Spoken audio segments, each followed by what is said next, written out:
together for Mr. Vijaybahu Joshi, AVP, Head of Experience Design, Geo. In the past, but it normally is a wake-up session. So my humble apologies in advance. This session is about you, it's about me, it's about all of us, it's about our motherland India. And it's a very, very different session. So we'll start this in a slightly different note. It's not a conventional note. I request all of you just to bear with me for 2 minutes.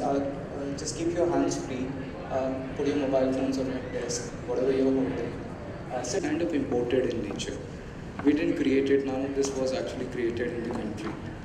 And this thought came up from a factor when kids abusively talk with Alexa or Siri. It came from a factor, what in case if we had few engineers from the country who were creating ground up Alexa.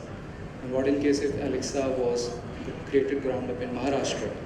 Was it still called Alexa or was it called Tai? Or was it called Masi?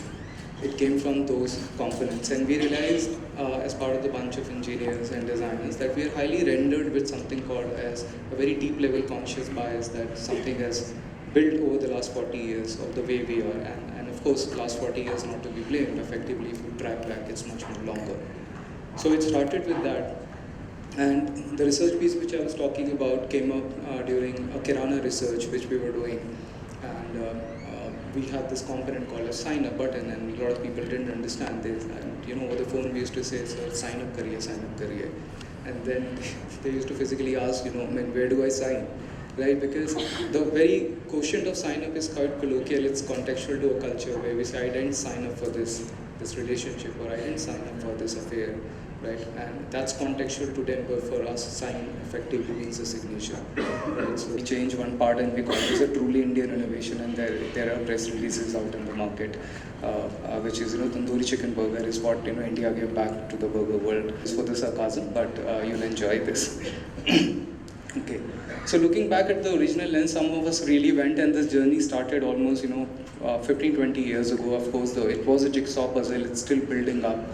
I'm not claiming that everything is pristine and perfect out here, but something has started, and fortunately there are people who are joining the bandwagon where I'm speaking at these forums or sometimes in colleges and schools to re-explore what we really lost. So we went back to how traditionally products were created in India, and what is that India can contribute in the new millennia now, picking back something which she has lost long ago. Disclaimer, I've already said that all the views are personal in nature. It's a research project that I'm sharing. It's purely academic in nature.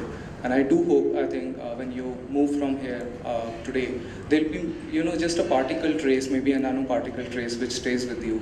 And you meet somebody else, maybe as part of a senior fraternity or junior, and then you think through, yes, somebody spoke about this, and let's do something about it, and let's experiment at a ROI level. So I'll also have a section in this in which I'll demonstrate how people are using the concept of intention as energy towards an effective ROI in the organization. So 2 lenses through which you can absorb this. One is, we call this a prejudice lens, and another is skepticism lens. The path to wisdom and knowledge leads through skepticism lens, not through prejudice. I'll explain that. So there are 2 types of prejudices. The one on your left is when you really know something like this is all bulls. You just don't care about it, right? It just doesn't exist, right? The one in the center will possibly not share that, but they will go out and research, and that's one of the best ways to do that. The other ones who have slightly more moved on, and they have been, by the virtue of their sangat, we call that, they embarked on that journey. Well, my 2 words are congratulations, you're on the right path, and hopefully we'll meet again, right? So it's a role of a creator. And then what happens when you put various people together and they come from various backgrounds, and we call this the soil factor of a human being. What kind of a dissonance or resonance it creates, and what effectively you get as your end product, and what happens to your end product. And then when people use as your consumers, whether it's a digital product or a physical product, what happens to them. So we'll see a very strong scientific evidence today of this journey travel. And the last is, in case if you like it, well, good, else, most welcome for any Q&A. So I'm starting with the basics here.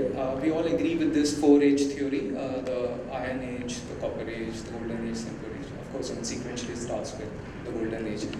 Categorically not using the Indian context here, I'm only using what we were taught as the 4-age theory. So the way we have been taught is something like this, where the golden age exists on the right hand side top, then followed by silver, copper, and then you have the iron age. But what we were not taught, there is something called its proximity to its divine power. I'm not labeling this in the sectarian parlance right now with respect to any religion. It's purely about the pure divine energy which guides us to do something. What we have been flawedly informed till now is that there is no relation between these two, but in fact, the fact is the way leniently it works is something like this, and this I've spoken to many people to understand. So in golden age we were closest in proximity to the divine power. Again, it's not about religion, we're talking 5,000, 10,000 years of age back. Right? We were closest to the divine power. So what happens, like, you are so much in that purity of thought, which is defined by these attributes of love, compassion, benevolence, joy, right? What happens is, whatever output you are creating as a creator, it's so pristine, it's so perfect, that it becomes a perfect input for another person. So this is an era which is marked by zero defect. That means you cannot ship out anything, no matter a code or an app or a module or a product or a shirt or a tie, which has given a particle of defect in it, because you know that you are messing up somewhere with the cosmic energy, and you are conscious about that factor. Now, as you move ahead, you move to the silver and then bronze. That is when the religions started getting formed, and you move to the iron. The interesting aspect about iron age is it's marked with the absence or the bare minimum presence of this divine energy. Now, when you right, so in our society per se, during the golden era, it was a supreme divinity. For now, just take this as supreme divinity, right? They were working for it. Right? And they had their names to it, but for now, let's forget the names. So in the first phase, you learn and understand. Then you go and practice, and through the practice, you start learning. And as you become capable, you just store, and then you come out, practice that, and you rebel. So that's phase number 2 and 3, right? Where whatever logic that you pulled up in your life through your parents, family affairs, you get married, you have kids, you have in-laws, and all this, drama starts, right? But how do you still stick back to the core value, right? And then once you pass the very deep level meditative mode, the hands are working, but still the product is coming out, right? And we'll talk a bit about that later on. Important aspects which you see in this slide is what I've highlighted, and this really scared my natural resources, and you only take that much which is needed for you. And hence there was no, a very rich guy from Surat, still living at diamond merchant, started having dreams that he's roaming around the streets and he doesn't have 15,000 rupees in his hand, because he wanted to hire possibly his brain deciphered his superiors, because that went into the food, right? And we'll now see this with respect to another story which happened. Really over a period of time, the entire water in the other community used to fight with them. They started consuming, and their feelings of hate and agony, it started coming down. And you'll find this experiment anyways, there's a famous experiment called as a hate and love experiment, which people conduct on right? So the water has an ability to document the human feelings, right?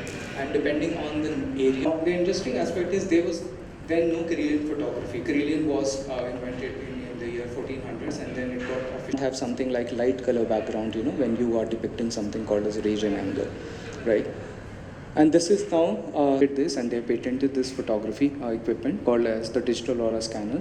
They ran through this, and then they started documenting various parts in the country before meditation, after meditation, why you feel good, and you go to a certain area, you feel really bad, you just want to push out.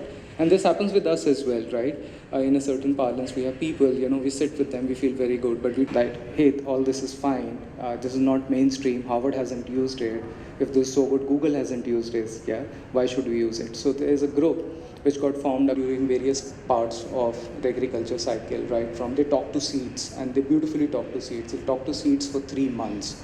It's all seeds kept in one room, and the didis will come, the farmers will come, they talk. What were the byproducts of that? The entire community who were practicing this in India, they gradually left liquor consumption.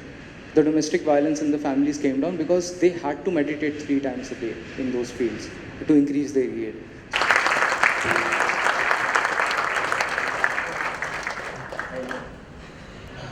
Swadharma is itself changing, for an audience like my son who's 14 years old, if I tell him, chicken tandoori burger is what he wants to have, I can't take it away from him, right? So why are we getting so extremist in our approach? saying, hey, you know, whatever the West is doing, keep that aside. Whatever I was 5,000 years ago, let's go back. No, why can't we mingle? Why can't we hybrid? Why can't we just take the best of both the worlds and create something? Because that approach is something that I find very difficult to absorb sometimes in our design philosophy when people start going back and saying, Bronze Age, let's get that back. No, we're in a different age, we're catering to a different audience. My son... That in that context that we should keep one of both generations in the mind to create, you know, products around it. Avatar movie covered that. What exactly that character was doing immersive studies and then feeling that and then reflecting as part of a solution based on. Thank you. You deserve another round of applause for being such a brilliant orator. Thank you for sharing your insights, and I would request Mr. Rahul Gupta to